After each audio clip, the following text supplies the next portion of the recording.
A continuación, permítanme presentarles una breve trayectoria del expositor Jorge Alexander Molina Mendoza. Tiene una maestría en Derecho Económico de la Universidad Javeriana Santa Fe de Bogotá, Colombia. Tiene una especialización en Derecho Público de la Universidad Externado de Colombia Santa Fe de Bogotá. Una maestría en Administración de Empresas con énfasis en Finanzas de la Universidad Latinoamericana de Ciencias Tecnología, ULACID, Panamá. Y es licenciado en Derecho y Ciencias Políticas de la Universidad de Panamá. Con ustedes el magíster Jorge Molina con el tema La contradicción argumentativa. Un aplauso, por favor. Y no te dejes llevar por ese reloj que está dañado. Me acabo de dar cuenta. Disculpa. Bien, esto es como los músicos, ¿no? Cuando ya van a empezar que tienen que afinar los instrumentos. Un poco esto, ¿no?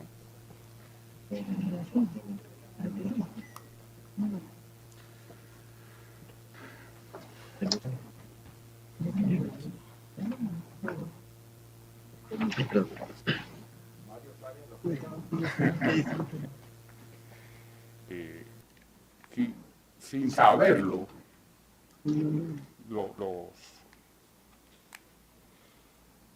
las personas expertas en presentaciones siempre dicen que uno, para captar la atención del público, debe empezar con una foto, un video o contando una anécdota.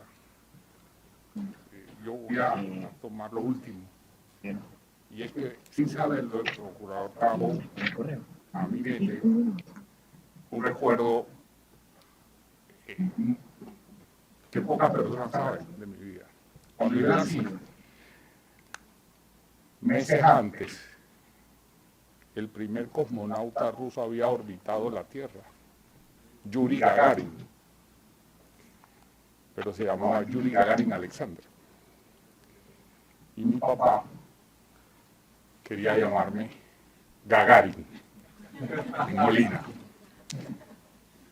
Y mi mamá se opuso a algo, pero como sin mucho esfuerzo.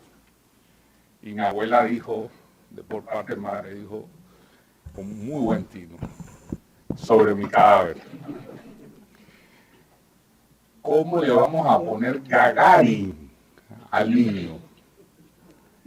Y no era ni siquiera, hoy sé que se pronuncia Gagarin, pero la inscripción pretendía ser Gagarin, y el diminutivo Gaga. Y entonces, gracias a Dios, mi papá no tuvo éxito. Logró mediar para el Alexander. Sin embargo, entre mis hermanos, sigo siendo Gaga. Así que, bueno, agradezco al señor procurador, doctor Roberto González, su invitación, a la licenciada Mónica Castillo, porque la verdad es que es un público selecto y no puedo dejar a mi amiga muy particular, María Lilia Urriola, por fuera, quien tuvo el detalle de comunicarme la invitación y que cometió el error de dejarme escoger el tema. Le pregunté qué quería que pudiera hablar y me contó que era de argumentación jurídica.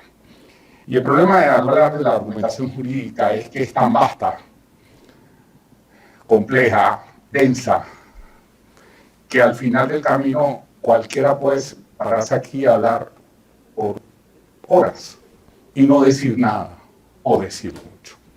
Entonces, yo escogí hablar sobre la contradicción argumentativa, porque tengo dos o tres años de mantener una cruzada personal en mi práctica profesional contra la contradicción argumentativa, que me ha llevado a tener grandes frustraciones, pero como la terquedad es una de mis características, que no cualidades, sigo insistiendo en eso. Y teniendo un público tan selecto, pensé que ahora ya tengo que pasar obligadamente por un marco referencial. Y ese marco referencial viene dado por la lógica, un poco de filosofía del derecho, lógica, ideas esenciales de la argumentación, para entonces ubicar dentro de ese marco el aspecto de la contradicción, que es, cómo es, y sus efectos. La filosofía del derecho tiene 4 partes, o se presenta básicamente con 4 cuerpos. El primero de ellos es la ontología jurídica. La ontología es el ente, el estudio del ente, del sujeto, entiéndase, o del objeto. Y los filósofos del derecho, cuando estudian la ontología jurídica, lo que hacen es estudiar la naturaleza del derecho. De ahí surgen las grandes teorías del derecho positivo y del derecho natural, de los que ahora se denominan neoconstitucionalistas o positivistas incluyentes.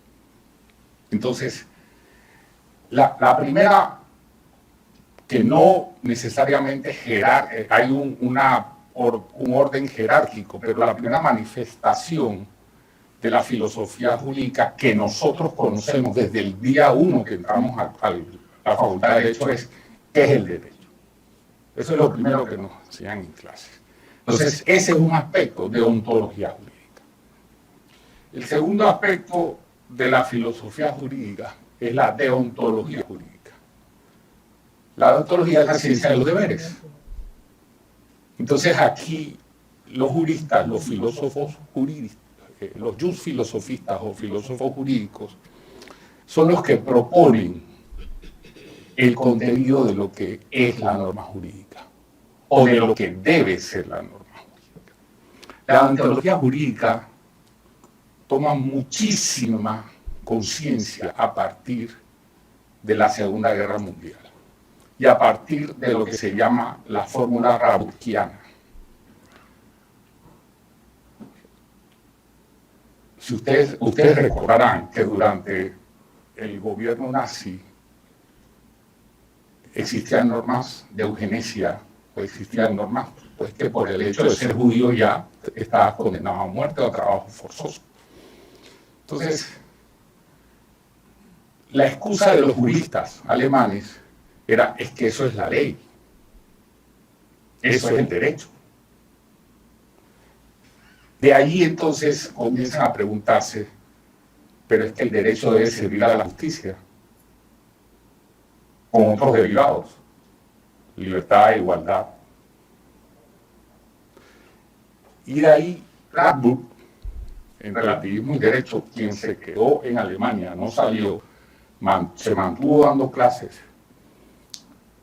nunca colaboró con el nazismo. Y yo entiendo a muchos juristas que tuvieron que, pero qué tiempo tengo que me estoy desviando de los temas, pero son temas muy interesantes, que no colaboró con los nazis, pero muchos otros sí lo hicieron y los entiendo porque era el contexto, o lo hacía, o te mataban, o te tenías que ir. Entonces, Radbruch preparó una tesis y la publicó y se le denomina hoy día Relativismo y Derecho, en donde la sentencia que dicta es la siguiente: el derecho extremadamente injusto no es derecho. Puede haber sido aprobado por los órganos autorizados por la Constitución para hacer derecho, pero no puede ir en contra del ser humano. Entonces, ese es un aspecto claro, un ejemplo claro de deontología jurídica. Es decir, vamos a hacer la ley, perfecto, que pase por el Congreso, perfecto, que sea sancionado por el presidente, perfecto. ¿Y qué va a llevar? ¿Qué contenido va a tener? ¿Va a negar derechos fundamentales? ¿Va a negar aspectos esenciales de la vida práctica? Entonces, ese aspecto lo estudian los filósofos jurídicos en el aspecto de la deontología. Otra manifestación de la filosofía del derecho es la teoría jurídica. Teoría del derecho. Algunos autores no están de acuerdo en incluir la teoría del derecho dentro de la filosofía del derecho. Pero desde el momento en que usted se pregunta qué es un derecho subjetivo, usted está filosofando. No hay otra manera. ¿Qué es la norma jurídica? ¿Qué es el poder judicial? No hay otra razón de ser. Es la persona. Usted está filosofando. Puede ser que no esté filosofando en términos aristotélicos, o en términos socráticos, o en términos de Kant, pero sí está filosofando. Entonces, es evidente que la teoría, la dogmática la dogmática jurídica es filosofía del derecho. La lógica, en este caso la lógica jurídica, es la cuarta manifestación de la filosofía del derecho, y esta tiene que ver precisamente con la forma de expresar el derecho, tanto escrito como verbal. Y es que si el derecho no se expresa de forma lógica, no puede ser comunicado. Y si no puede ser comunicado, no puede ser entendido. Y si no puede ser entendido, no puede ser aplicado. Entonces podríamos tener una norma perfecta que recoja justicia, sin embargo, caiga en desuso, porque nadie la entiende o nadie la aplica. Si usted no aplica lo que no entiende, y no puede aplicar un derecho que sea ilógico e incoherente en sí mismo, porque el resultado va a ser un desastre. Entonces, con este marco introductorio, quiero hablarles ahora de la lógica jurídica como manifestación de la filosofía del derecho, pero qué aspectos abarca ella misma. Lo primero es la deóntica jurídica, que un poco lo adelanté, pero aquí la lógica lo atrae a sí mismo de una manera como si fuese un polo de atracción. No tanto para escoger los valores, sino para jerarquizarlos. Ya no es un problema de selección axiológica, es un problema de priorización de esos valores, de coherencia de esos valores, de sistematización de esos valores.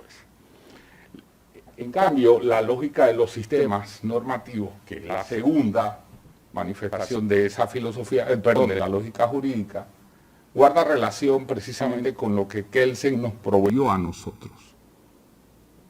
Antes de Kelsen, por allá los americanos habían entendido que la Constitución existía para algo, y era para, entre otras cosas, jerarquizar el sistema. Entonces Kelsen nos legó la pirámide jurídica. De ahí entonces que la lógica jurídica también impacte eso, que es un debate que ahora con el derecho convencional no termina de acabar, al contrario, acaba de iniciar normas que en principio no son de aplicación directa entre ciudadanos, pero sí son obligaciones del Estado hacerlas vigentes en el país. Entonces, ¿cómo entra eso en un sistema jerarquizado de tipo cerrado como el nuestro? La técnica legislativa. Los diputados, los hacedores de ley, para no tener ninguna connotación personalizada, o en inglés lawmakers, también echan mano de la lógica jurídica, precisamente para proveer de normas jurídicas coherentes y sistemáticas y sistémicas. Si no lo hacen, el producto final serán leyes inaplicables o normas jurídicas inaplicables. Y por último, la argumentación. Por ahora, y para efectos de avanzar en nuestra conversación, tendremos a la argumentación como un proceso de comunicación muy dinámico que tiende a dar razones. Solamente ahora, por ahora, luego entraremos ya más en detalle ahí. Pero tengamos la argumentación como un proceso. O sea, el proceso es más de un acto que están concatenados y organizados de manera sistémica. Bien, ¿Y a qué está dirigido? A dar razones. Cuando digo dar razones es a dar justificaciones, que no explicaciones.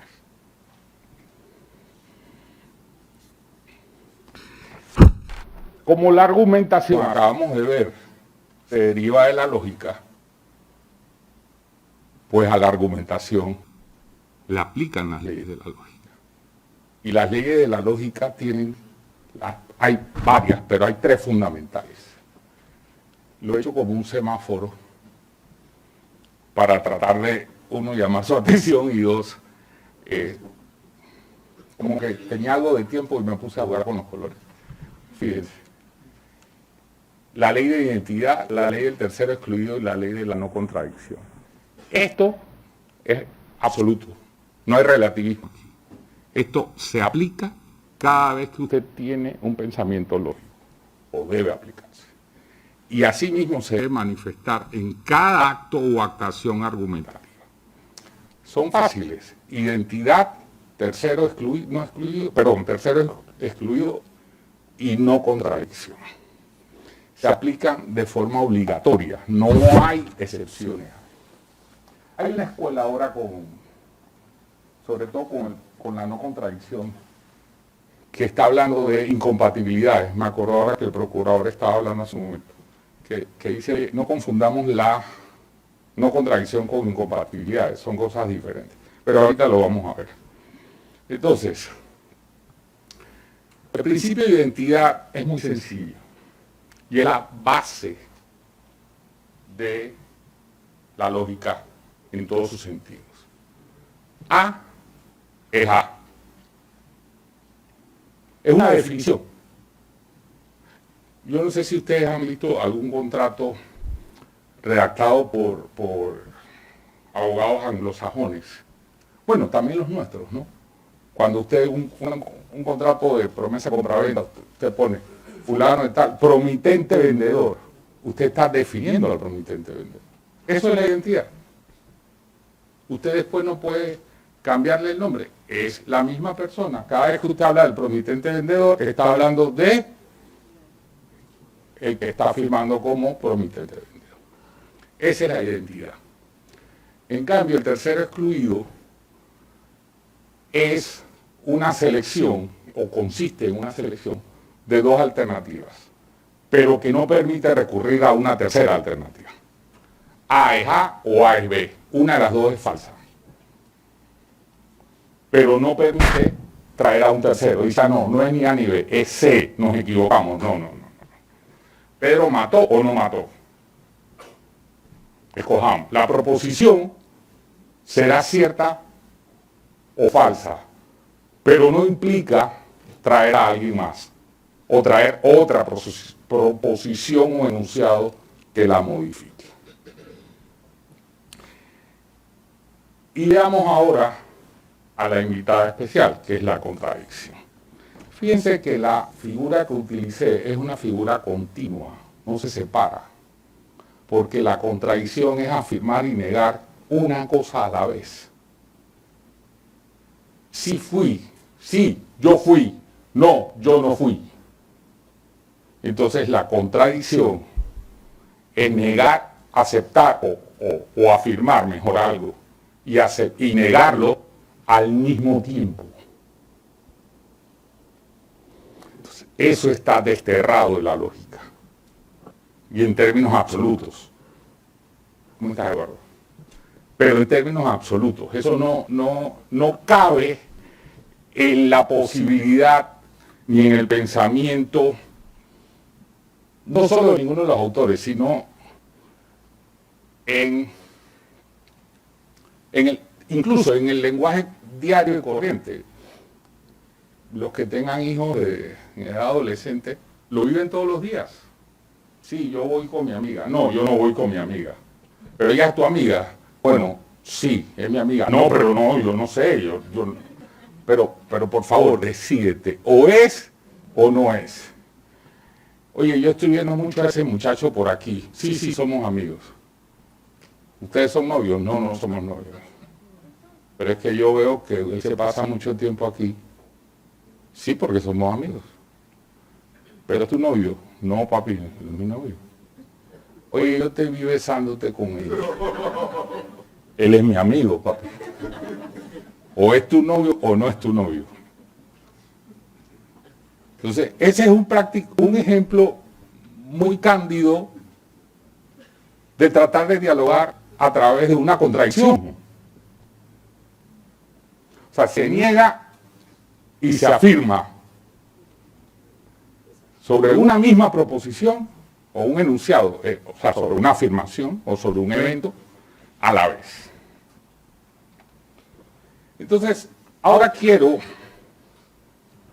hacer un cuadro comparativo de lo que es la lógica con la argumentación jurídica. Lo primero es que la lógica es una rama de la filosofía en general, no la lógica jurídica per se,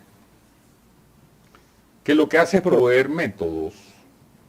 La lógica no da contenido, la lógica da patrones de razonamiento. Ustedes nunca van a encontrar una definición de contenido en lógica. Sí van a encontrar muchos métodos y fórmulas. ¿Y qué son las fórmulas? Procesos, métodos.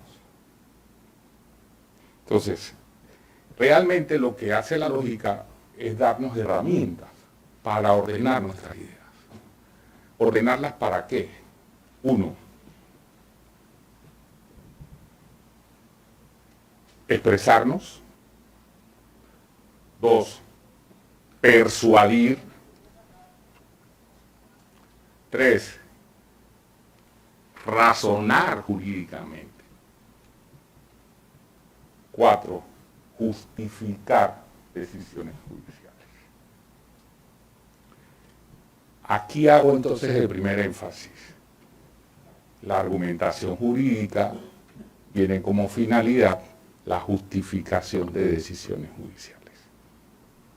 Todos utilizamos la argumentación jurídica. Los litigantes la utilizamos para expresar nuestra intención o un discurso con pretensiones persuasivas.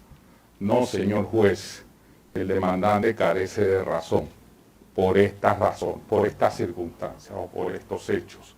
A, B, C, D. Eso es una argumentación justificativa de nuestra posición que tiene una pretensión persuasiva. El juez no tiene una pretensión persuasiva. El juez lo que tiene es que decirnos, darnos, dejarnos saber cuáles fueron las razones que lo llevaron a elegir la norma que eligió, B, interpretarla como la interpretó, C, aplicarla como la aplicó y D, decidir como decidió. Aquí tengo que hacer una diferencia que es, si se quiere, algo subjetiva. Y es la siguiente: motivación no es necesariamente sinónimo de justificación. La motivación es contarnos todo lo que pasó en el proceso.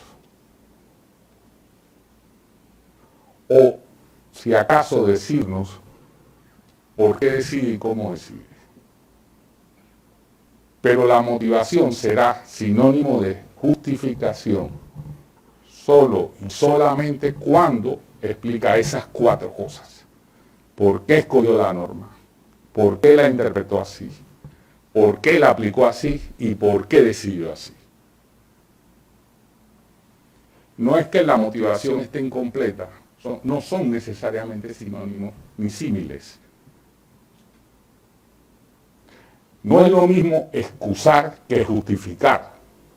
No, yo llegué tarde porque me levanté tarde.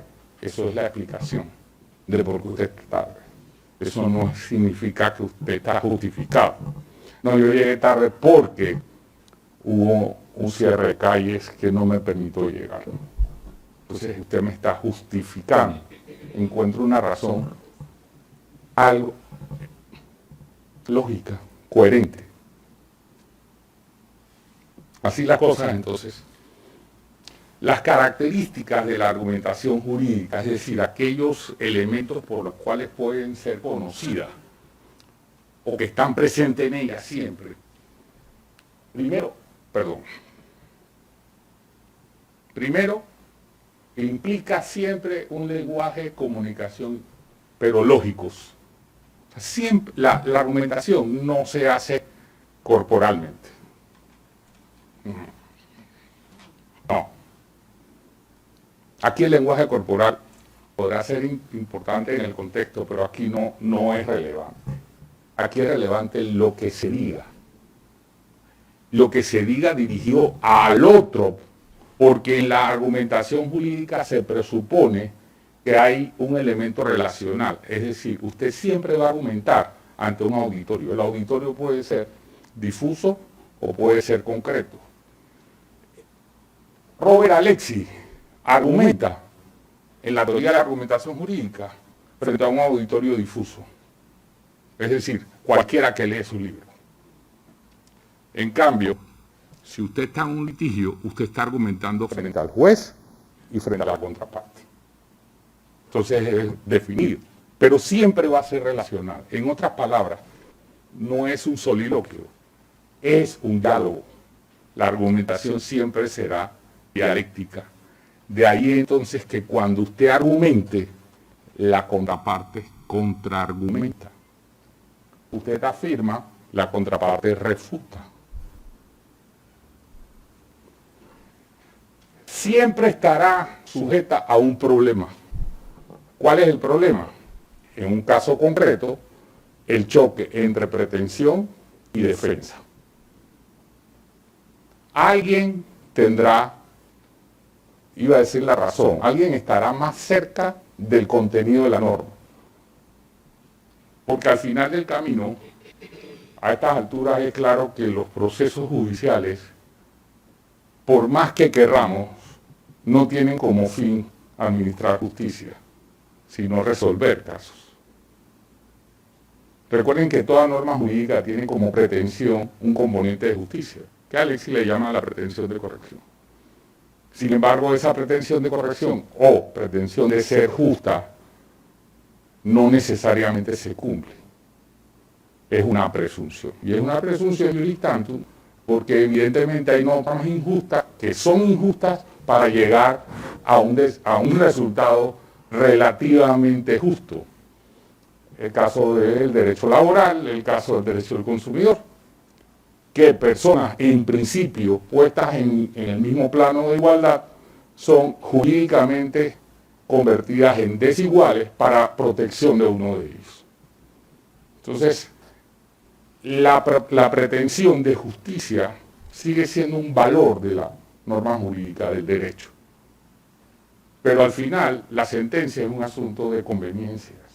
No estoy hablando del juez, estoy hablando de las partes, es decir, si es conveniente o no a los intereses, porque al final lo que hay en juego en un proceso judicial son intereses. Serán debidamente protegidos si es un derecho subjetivo. Si no, serán intereses que pretenden ser jurídicamente protegidos. Es racional, porque tiene que ser, o debe tender a discriminar lo bueno de lo malo. Ustedes me preguntarán, bueno, lo que es bueno para usted no es necesariamente bueno para nosotros. Sí, pero la sociedad, el elemento cultural del que hablaba el señor procurador hace un momento, provee, induce unos acuerdos mínimos de racionalidad. Precisamente de lo que más que bueno es lo que pretendemos aspirar que se logre, de lo que pretendemos erradicar como una conducta no buena para la sociedad o no conveniente para la sociedad. Y evidentemente nos da un método. La argumentación jurídica provee los métodos. Y los métodos son tres tipos básicos de razonamiento, que es el deductivo, el inductivo y el abductivo o abduccionista. No nos vamos a meter tan profundo en esas cosas, pero ciertamente sobre esos tres métodos es que se construye la generalidad de la teoría de la argumentación jurídica. Y después de tanta perorata, ya entonces puedo definirla. Y la estoy definiendo utilizando a Robert Alexi. Muchos de ustedes conocen la obra de Alexi que se llama Teoría de la Argumentación Jurídica. Esa fue su tesis doctoral. Y él llega a la conclusión de que la argumentación jurídica no es nada propio del derecho. O sea, no es un producto generado por el derecho, sino que es una importación que hace el derecho de la retórica. Y la retórica es el discurso en general. Entonces, por eso es que él dice que cuando se habla de argumentación jurídica, no es más que la aplicación al derecho del discurso práctico. Esto tiene, la importancia que esto tiene es que nos deja ver que no podemos argumentar jurídicamente sin tomar en cuenta las leyes de la lógica, ni pretender argumentar jurídicamente con nuestro propio método. Sino que hay que someterse a los métodos, y los métodos aceptados por ahora son los tres que les dije: el deductivo, el inductivo y el aductivo. Ahora les defino la contradicción. Y se lo defino con dos autores que no son abogados. Y no son abogados porque la contradicción no es un elemento jurídico, es un elemento lógico. Entonces, por ello es importante tener presente que cada vez que querramos conocer de la existencia o no de una contradicción, hay que ir al elemento argumentativo lógico. No vas a encontrar ningún libro de derecho de argumentación jurídica que diga contradicción en los argumentos jurídicos. No, porque es que es una ley tan natural y elemental que a nadie se le ocurre hablar de eso. Entonces, fíjense que Vega Reñón está haciendo una tarea fundamental. Es de Sevilla, es filósofo y es lógico, y tiene muchas publicaciones. Y entre las que tiene, he consultado esta definición, que no la voy a leer porque evidentemente usted la ha leído, pero lo importante de esta definición es que él dice que la sola contradicción es falsa. Es decir, aquel litigante que se contradice, desde ese momento queda excluido. En cambio, la obra fundante del resurgimiento de estos aspectos de argumentación de Perelman y Odebrecht.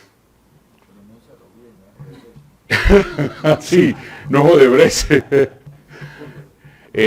Sería el colmo que estuviera por acá. Y Odebrecht, que se llama Tratado de la Nueva Argumentación, y que fue la obra sobre la cual Alexi construyó su teoría de la argumentación jurídica, porque esa obra realmente es, al que le guste este tema debe tenerla como de consulta obligada, porque es una, además la traducción es muy buena. La traducción de la obra de Alexi no es tan buena, es en alemán, el original es en alemán, y no sé, los traductores del alemán no tienen que ser muy densos. Sin embargo, esta traducción es bastante dócil, por así decirlo, ¿no? Y lo importante de esta definición es que él dice que el que se contradice presenta una situación ineluctable. Ineluctable.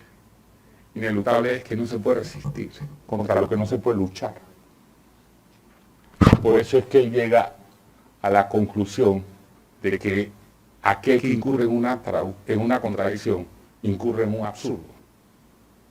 Entonces, la refutación a una afirmación contradictoria es un argumento de reducción al absurdo.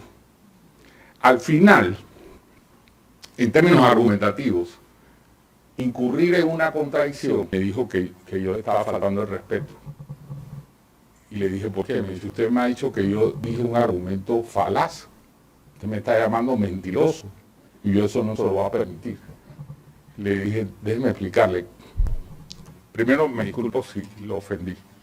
Segundo, si lee la cita es del diccionario de Vega Rayón, que no Riñón, y dice que la falacia no es más que, en plano argumentativo, afirmar y negar algo a la vez.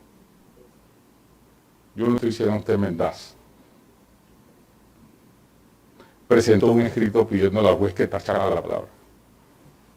Por suerte, como que el juez tampoco entendía qué era eso y decidió no meterse en esos asuntos.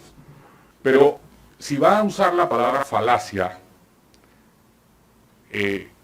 pongan de apellido, falacia argumentativa, de pronto se van a encontrar el mismo colega y van a tener un problema. Entonces, aquí es importante volver sobre la falacia brevemente. La falacia se define como un argumento defectuoso. O sea, los argumentos son válidos o inválidos, o sea, correctos o incorrectos.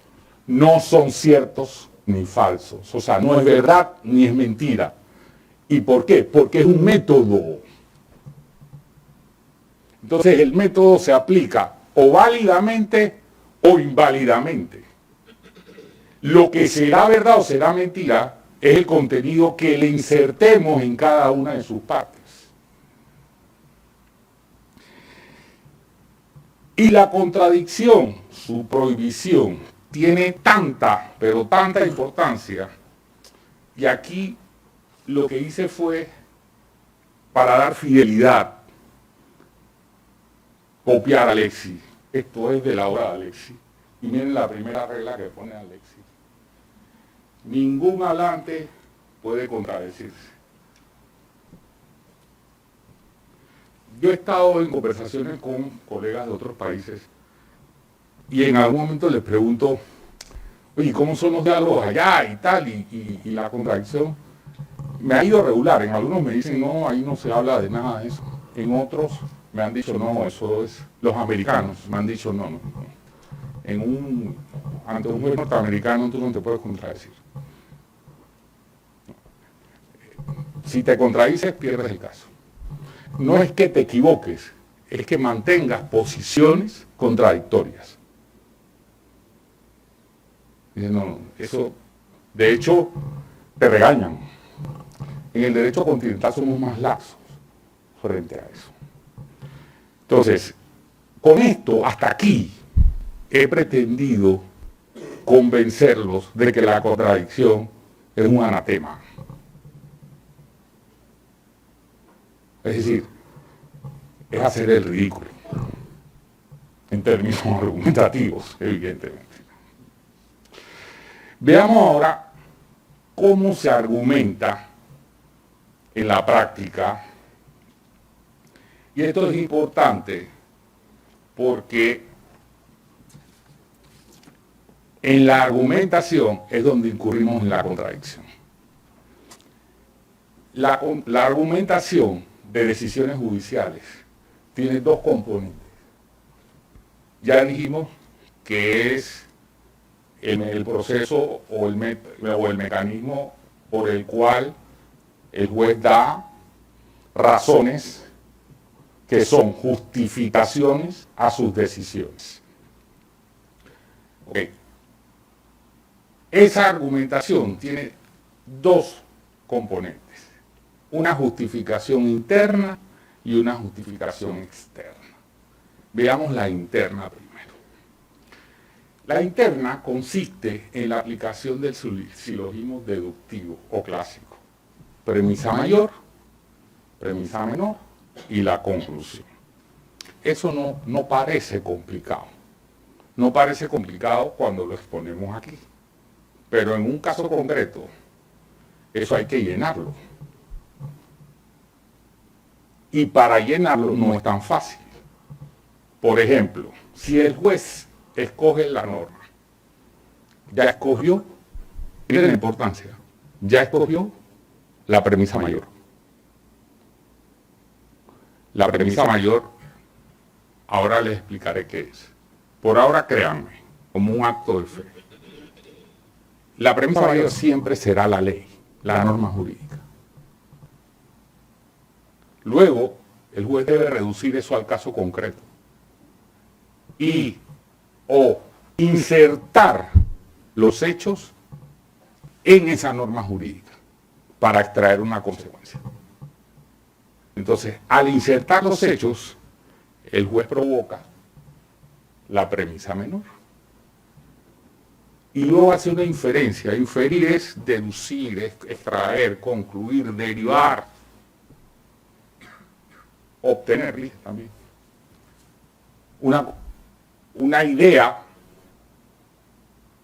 producto de la comparación de las dos ideas anteriores.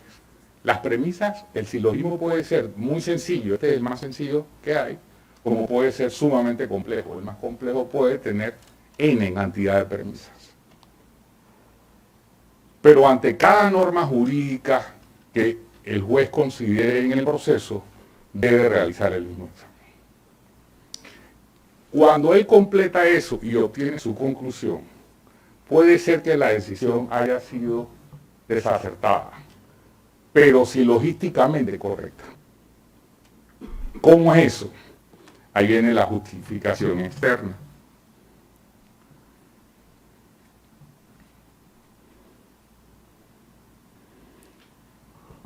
Si el juez no entendió que era Pedro el que incurrió en la conducta ilícita, sino Juan, llena la premisa menor de forma equivocada.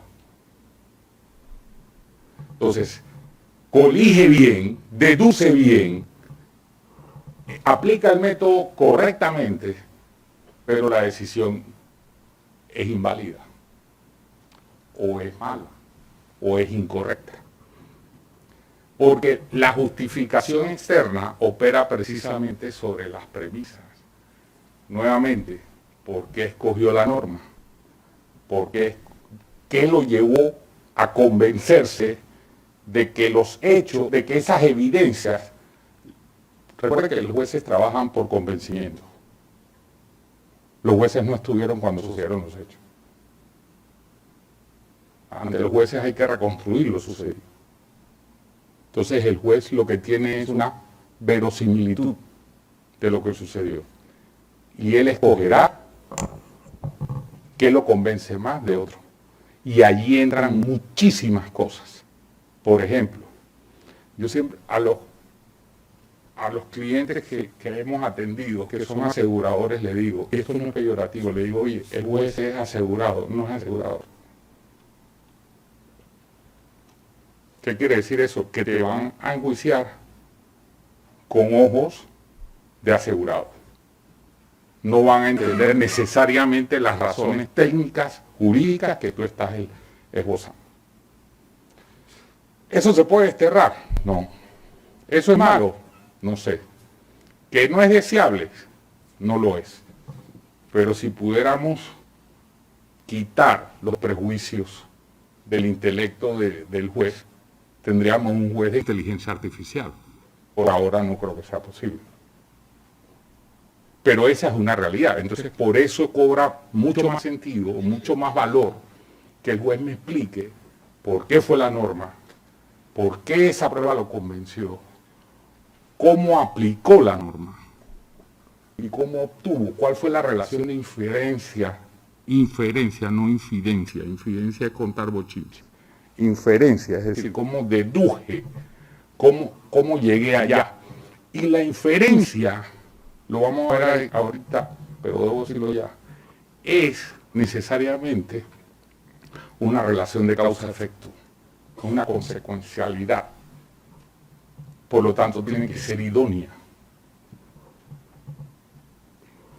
¿Y por qué al juez le exigimos todo esto? Porque el juez es el depositario de las decisiones que nos afectan como personas en nuestras libertades, en nuestros patrimonios y en nuestros derechos. entonces el juez tiene que dar la milla extra. Porque él es juez. Veamos entonces ahora la justificación interna. Pongamos un ejemplo. Esta norma todos los que están aquí la conocen. Es la regla general de la responsabilidad extracontractual. Cuando usted va a iniciar la argumentación, usted lo primero que debe hacer es separar la norma, deconstruirla, ¿no? Y obtener la prótesis y la apódosis de la norma. La prótesis es el presupuesto de hecho. Es la parte fáctica de la norma. Y la apódosis no la da la ley, es la consecuencia jurídica. Creo que es el 131 del Código Penal, ¿no? El que causare la muerte de otro será sancionado con prisión de, antes era 5 a 20, ahora creo que es 5 a 40, no sé. Bueno, pero es la norma jurídica perfecta. Presupuesto de hecho, causar la muerte de otro. Aquí el presupuesto de hecho, en esta norma, ¿cuál es? Causar daño. Culposo, obviamente. Causar daño. La conclusión, sanción jurídica de la norma o apódosis es, tiene que reparar. Surge la obligación de reparar. Eso es lo primero que se debe hacer antes de iniciar el argumento deductivo o trabajar con el método deductivo. Deconstruyamos la norma ahora con la misma norma, es decir, utilizando la misma regla de responsabilidad quiliana, pero con el esquema silogístico deductivo.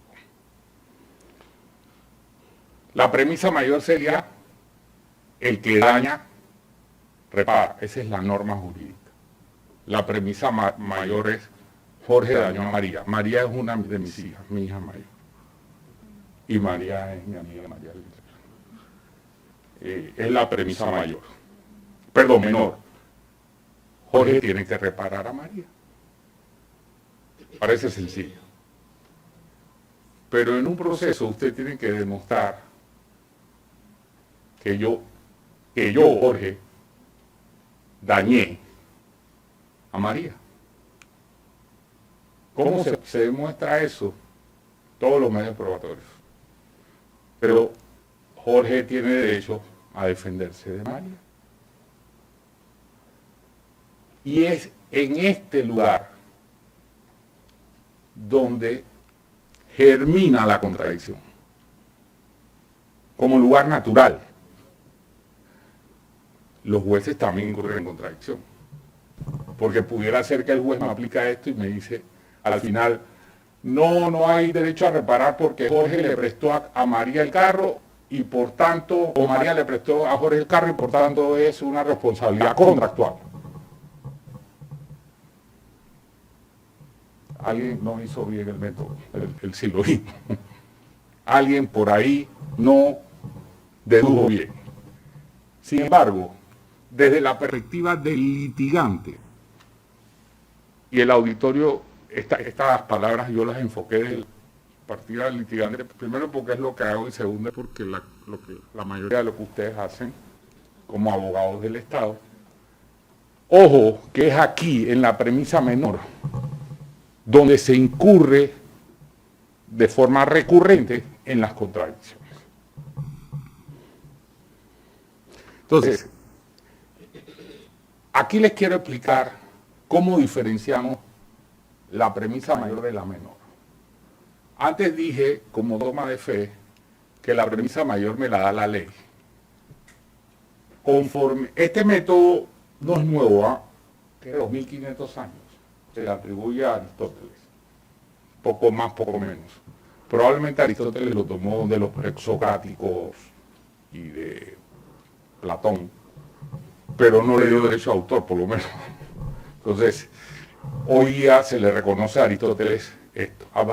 De paso, ¿saben por qué Aristóteles era filósofo y pensador?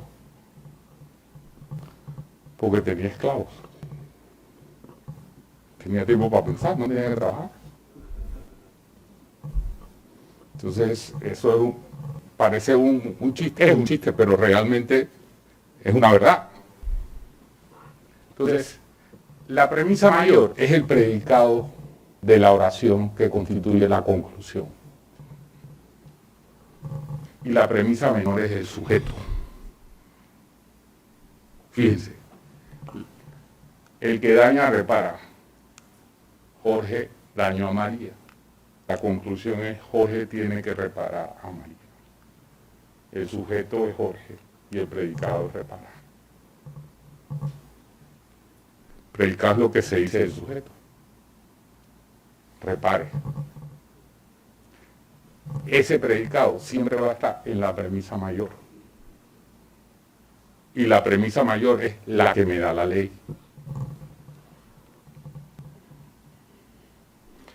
Veamos ahora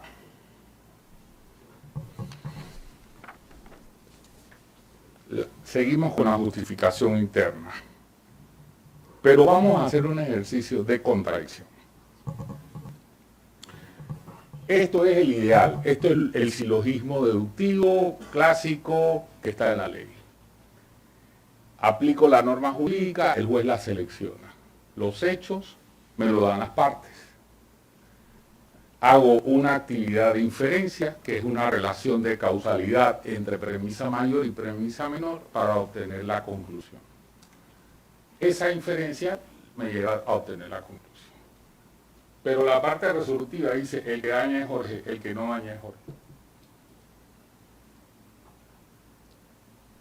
El silogismo fue bien aplicado, pero la conclusión, su contenido, no se compadece con lo que pasó. Entonces, no se compadece porque alguien incurrió en una contradicción. Lo malo de esto es que al incurrir en la contradicción, el juez compre la contradicción. Cuando digo compre, lo estoy utilizando en un sentido de persuasión. Es decir, dígame sus argumentos y yo me quedaré con el que me persuada.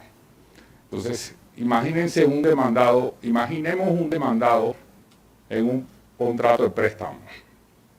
Yo demando a María porque María, le presté $500 y María no me los ha devuelto. El abogado de María contesta, nunca recibí la plata. Si la recibí, la devolví. Si la recibí y no la devolví, hubo prescripción. Si la recibí, no la devolví y no hay prescripción, Jorge no ha presentado prueba de la obligación por escrito superior a los 500 balúas, conforme dice el Código Civil.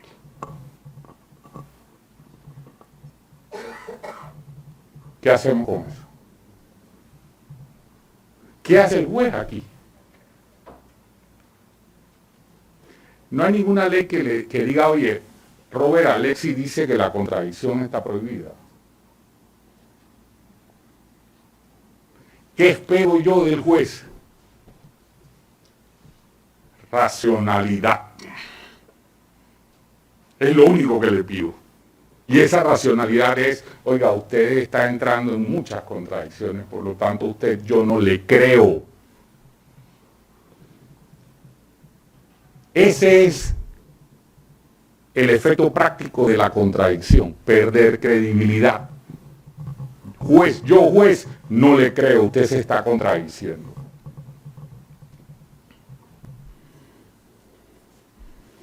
Veamos ahora todo esto que les he hablado con la legislación nacional, el panorama panameño. El panorama panameño en el Código Judicial, el legislador nos da el silogismo y está en el 784. Noten lo subrayado aquí. Dice que a las partes les toca probar los hechos de la parte del presupuesto de hecho de la norma que invoca. Entonces, le está diciendo al juez, oiga, usted va a resolver este caso aplicando el silogismo. Es decir, premisa mayor, premisa menor, conclusión. Esta es la norma de la carga de la prueba. Estoy seguro que nunca la habíamos visto así. Primera vez que la vemos de esta manera. Porque el enfoque es diferente. Aquí el legislador lo que le está diciendo al juez, en principio usted no me puede razonar de otra forma que no sea así logísticamente, de forma clásica. Premisa mayor, premisa menor, conclusión. Pero ¿y qué pasa cuando las pruebas no son suficientes? El juez no puede rehusarse a fallar por falta de pruebas.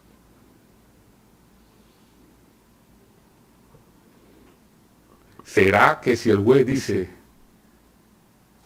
es probable que esto es lo que haya sucedido, incurre en un error aquí? Cuando el juez utilice ese tipo de expresiones, o, vamos a ponerlo más crítico todavía, cuando el juez dice, mire, lo cierto es que conducir en una autopista en reversa, las máximas de la experiencia indican que eso es causa de accidentes. Él no tiene evidencia de que el accidente se causó por eso. Pero él se está basando en una máxima de la experiencia. Entonces no está aplicando esto. Está aplicando el método inductivo. Porque basado en la experiencia, en muchos casos, han concurrido la misma causa de que ir en contravía causa accidentes. Pero eso no está prohibido. Pero choca con esto. Cuando digo que no está prohibido es que el juez está obligado a fallar. Entonces, la argumentación es precisamente que él me diga por qué no me aplica el silogismo. ¿Por qué no me aplica la premisa menor? No, es que no tengo suficiente evidencia, entonces tengo que recurrir a otro método de razonamiento. Entonces, esa es una forma de argumentar, que no de motivar.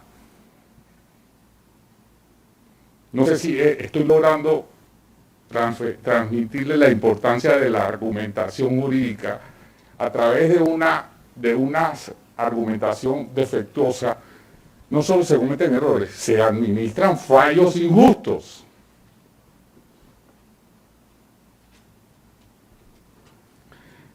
Entonces, la primera gran conclusión de esto es que la ley panameña, el Código Judicial, le dice al juez que tiene que aplicar un silogismo deductivo. Dicho eso, ahora vayamos a la justificación externa.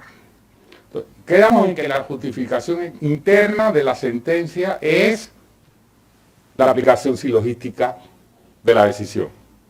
Paso mi decisión por este método. Es un método.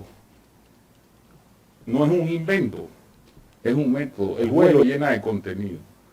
Y al llenarlo de contenido es donde él provee la justificación externa.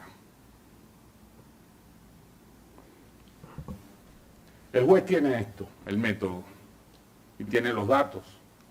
Entonces, el juez piensa, lo puse en rojo. Y no es una nube, es una idea. El juez piensa, razona, y entonces selecciona la norma. Pero explíqueme en el fallo por qué usted seleccionó esa norma y no otra. O por qué desechó la que yo le estoy invocando. ¿Por qué apreció la prueba de esa manera? Y no de la manera en que yo le estoy pidiendo que la vea. ¿Saben que el documento no tiene valor porque no lo firmó? Sí, pero es que yo no lo firmó, pero yo probé que a su cuenta entró el dinero. Entonces él recibió el dinero del préstamo. Entonces, es que la firma es el consentimiento o la prueba de la voluntad. O será la firma, perdón, juez, yo pienso que la firma no es necesariamente eso. La firma es uno de los medios de probar el consentimiento. Porque si el dinero entró al patrimonio y yo no lo devolví, sino que lo usé, entonces es mi voluntad usarlo.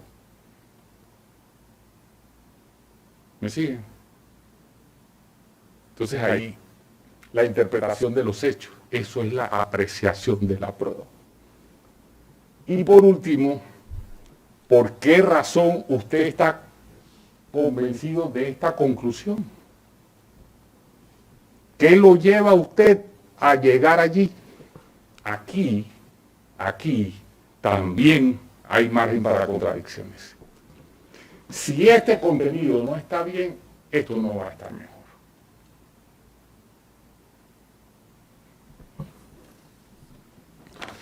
Veamos ahora esto, la contradicción, ya para terminar, en el Código Judicial panameño.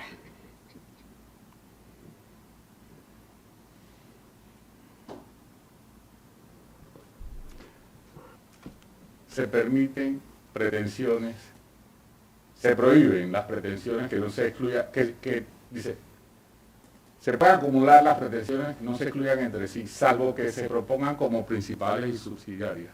Se permite la contradicción. Las excepciones, no se desecharán excepciones y defensas contradictorias. Se legaliza la contradicción.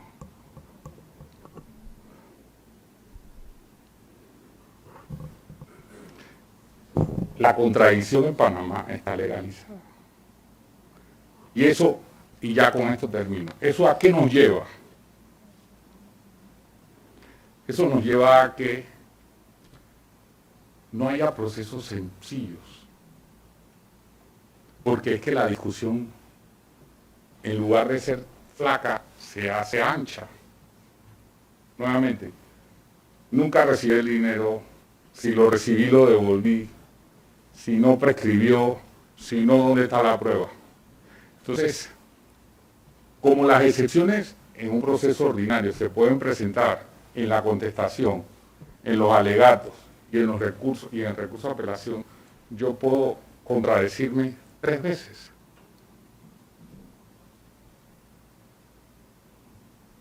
Entonces, tendremos procesos con tomos de 2 dígitos. Pero también, y lo más grave, es que entre tanta información se facilita que el juez se contradiga. Porque, y eso no es un gran descubrimiento de mi parte, si usted logra desviar la atención del juez entre los muchos argumentos que usted da, a pesar de que sean contradictorios, esa sola posibilidad puede acabar con su caso.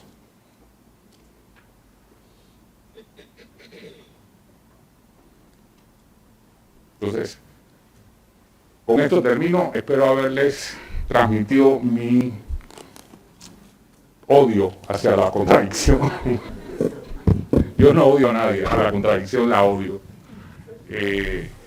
Agradezco la invitación y espero de verdad que esto les sirva, pues, de alguna forma en su práctica diaria. Gracias.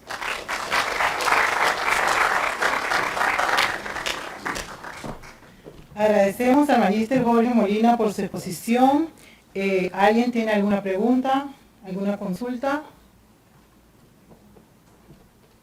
Dicen que cuando no hay consulta, hay 2 probabilidades. O el expositor fue muy malo, o todo el mundo se quiere ir. Como muestra de agradecimiento por parte de la Procuraduría de la Administración, se le otorgará un certificado de reconocimiento por su participación al licenciado Jorge Molina. Para esto llamamos a la licenciada Mónica Castillo.